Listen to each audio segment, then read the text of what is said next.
Mga balitang dapat niyong malaman. Mga balitang dapat niyong pakinggan. Here now is 105.9 Wild FM News Bites. Wild FM News Bites. Check the time, it is now a minute before 7 o'clock in the morning. And now for the news.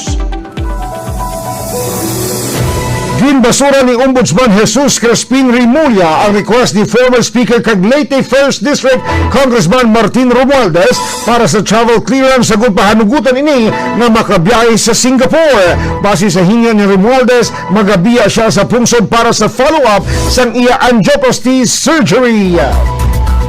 Basta gani may mga kaso nga pala katubangon ibang mga politiko, no? Damo gid nga balatian kagululuwa sa lawas niya.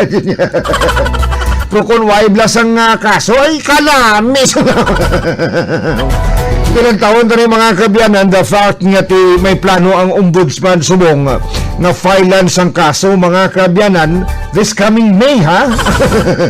Hindi lang anay subong nga April.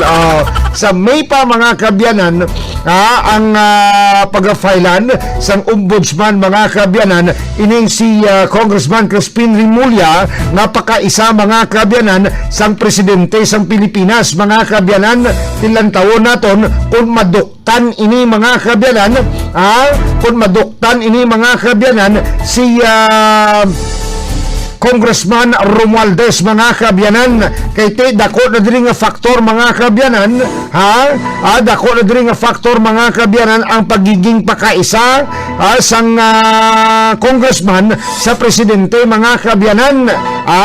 Te lang taon naton kung bala ang trial nga matabo mga kabiyanan will be fair.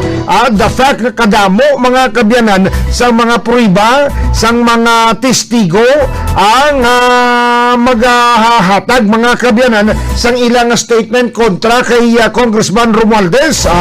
Ilang taon tani mga kabiyanan kung aning matabo mga kabiyanan sa pag-file sang kaso mga kabiyanan sang ombudsman sa kay Congressman Romualdez this coming May, May 2026. Hasta subong hindi ko pa matakos po nung nga sa May pa. Anong may ara sa May?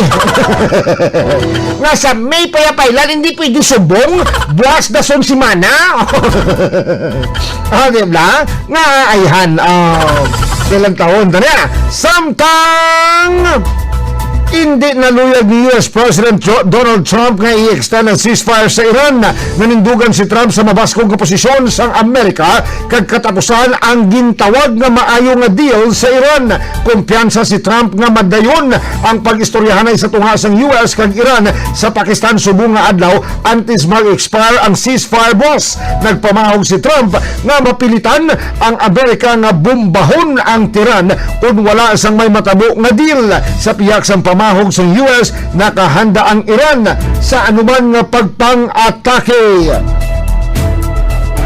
Kabay pa mga kabiyanan sa pag-inistoryahan na isubong sang kada pungsod sang mga lideres mga kabiyanan para sa ginatawag abi ni Trump na deal mga kabiyanan, maka-create sila sang win-win solusyon.